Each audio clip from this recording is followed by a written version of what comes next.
जहां सवाल होती है आम जनता पर वहां भी सवाल करते हैं, जहां सवाल होती है पक्ष की वहां पक्ष से करते हैं, जहां सवाल होती है विपक्ष पर करते हैं। दाग तो हम पर भी बहुत लगते हैं, लेकिन फर्क नहीं पड़ता।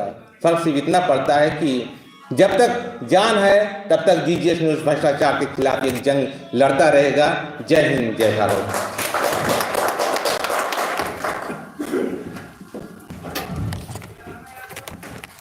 बहुत बहुत धन्यवाद जीजीएस न्यूज के संपादक महोदय। आपने भारतीय पत्रकारिता और उसके विकास पे जो प्रकाश डाला है। भारत की आज़ादी में पहले पत्रकार गणेश शंकर विद्यार्थी जी ने भी यही सपना देखा था कि एक अच्छे भारत के नींव तभी रखी जा सकती है जिसमें भारत के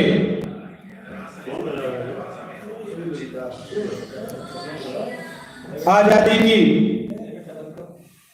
उन गाथाओं में गणेश शंकर विद्यार्थी जी का बहुत ही योगदान है। अपनी आंख को आपको जगा के रखनी होगी। महात्मा गांधी जी कोलकाता में एक जनसभा कर रहे थे। छोटी सी बात आप लोगों को अगर आप लोग सुनना चाहें तो मैं बताना चाहूंगा कि महात्मा गांधी जी असहयोग आंदोलन की एक जनसभा कोलकाता में कर रहे थे।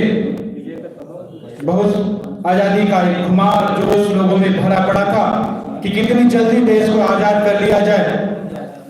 उधर गरम दल वाले, उधर नरम दल वाले अपने अपने तरीके से प्रयास देश की आजादी में कर रहे थे। अंग्रेजों को भगाने का प्रयास किया जा रहा था। उसी में पत्रकारिता भी अपना योगदान निभा रहे थे। कलम से लोग भी लेखनी कविताओं के माध्यम से देश को जगाने का काम, देश को आजाद कराने का काम एक तरफ पत्रकार भी कर रहे थे।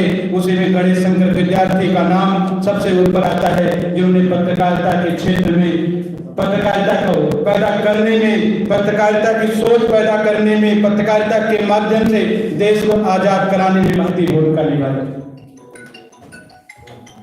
महात्मा गांधी जी जनसभा को संबोधित कर रहे थे तो उन्होंने कहा कि क्या मेरी आवाज पीछे तक जा रही है?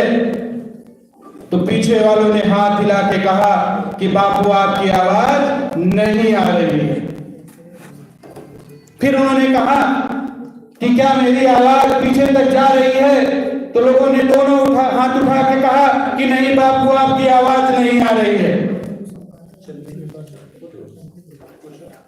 तो उन्होंने कहा इतनी सी आवाज जा रही है कि आप कह रहे हो कि आवाज नहीं आ रही है। आवाज तब आप तक पहुंचेगी जब आवाज को आगाज में लाने का, अंदाज में लाने का प्रयास करोगे। आंखें भी आवाज सुन लोगी, कानों की क्या बात है। आप आगे वाले पीछे चले जाएंगे और पीछे वाले आगे चले आएंगे, तब भी आवाज नहीं सुनाई देगी जब तक आप अपने अंदर सुनने का, समझने का, कुछ करने का जज्बा नहीं पैदा करेंगे। आपको जज्बा पैदा करना होगा।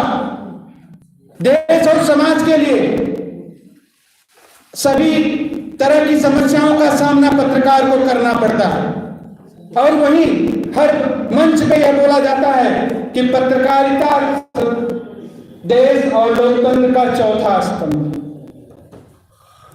चौथा स्तंभ हिल रहा है। अरे साहब, चौथा स्तंभ कभी हिला है न हिलेगा। आप कहते रहे हिलने वाला नहीं है। ये चौथा स्तंभ हिलाने वाला है, हिलने वाला नहीं है। बस आपकी कलम की धार को, कलम की आग को आपको जगा के रखना पड़ेगा।